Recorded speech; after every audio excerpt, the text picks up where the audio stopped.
How easy is it to get up in the morning when you know you're not doing all that it takes?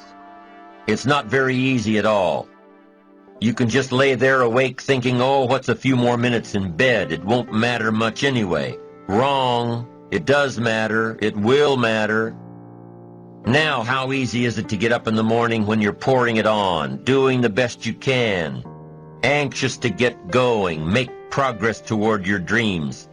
It's a whole different story. When you're resting to renew your reserves, it's much different than resting to avoid your day. When you're psyched up and excited for your life, when you're excited for what you've planned to accomplish for the day, it's amazing you'll wake up before the alarm clock even tries to startle you awake. Your successes fuel your ambition. Your successes give you extra energy. Your successes pave the way for more successes. It's the snowball effect. With one success, you're excited to meet another, and another, and another. And pretty soon, the disciplines that were so difficult in the beginning, the disciplines that got you going, are now part of your philosophy. How do you know when you're successful? Do you have to be a millionaire? No. All we ask of you is that you earn all you possibly can. If you earn $10,000 a year and that's the best you can do, that's enough. God and everything else will see to it that you're okay. The key is to just do the best you can. If it's $10,000 a year, wonderful. If it's $100,000 a year, wonderful. If it's $1 million a year, wonderful. It doesn't matter $10,000 a year or $1 million a year. It doesn't matter as long as you've done the best you possibly can. Earn the most you possibly can. Be the most you possibly can. And here's why. The essence of life is growth. The essence of life is growth, to do the best you can. And here's what's interesting. Humans are the only life form that will do less than they possibly can. Humans are the only life form that will settle for less. Every other life form except human beings strive to its maximum capacity. How tall will a tree grow? Approximately. As tall as it possibly can. You never heard of a tree growing half as high as it could. No, trees don't grow half. Trees send their roots down as deep as possible, stretch their limbs up as high as possible, produce every leaf possible and every fruit possible. As a matter of fact, you never heard of a human physically growing half. We keep growing until we're done. Now that's a part of life we can't control. It's genetically coded. And that's probably why we keep growing till we're done. Because we can't control that part. It's the rest of our growing that we control. The growing of our minds, the expansion of our minds, that we can control. And that's what tends to get away from us. All life forms inherently strive to their max except human beings.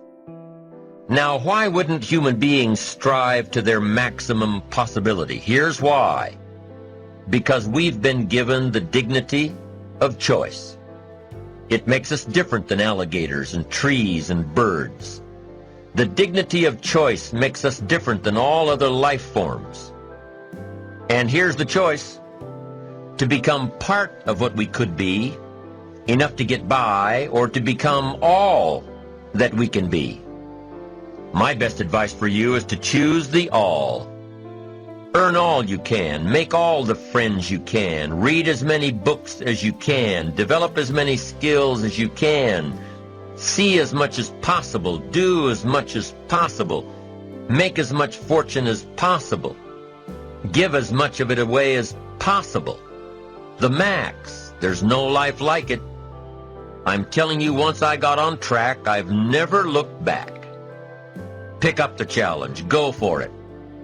Take the best of the two easies. Take the root of it's easy to get ahead. It's easy to do all you can. It's easy to succeed. It's easy to have financial freedom. The more you do, the more you get. So the two primary benefits of positive reinforcement are, number one, to build good habits, and number two, to create more energy to fuel your ambitions, your desires, your achievements. How can you isolate what's working for you and what isn't? How can you make sure that you are reinforcing your positive disciplines? Well, if it isn't apparent, easy to see right away, if what you're doing is happening in such small increments that you're not sure if you're on track, then you need to be writing it down. You need to keep a journal anyway.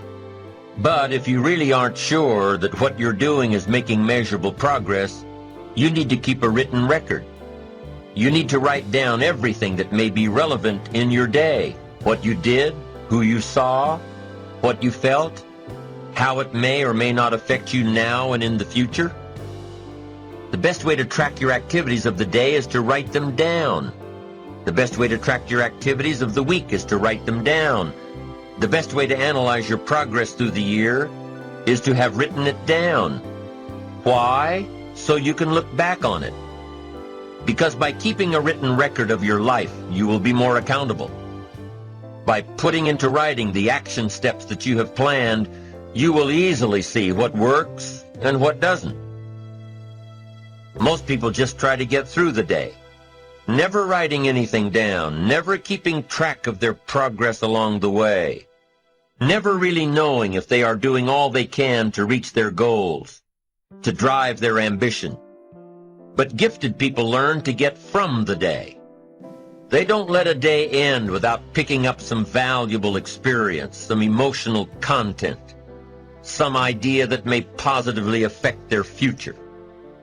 To get the most from a day, to learn the most from a day, you need to be able to reflect on the day. And how can you reflect on a day unless you record it in history?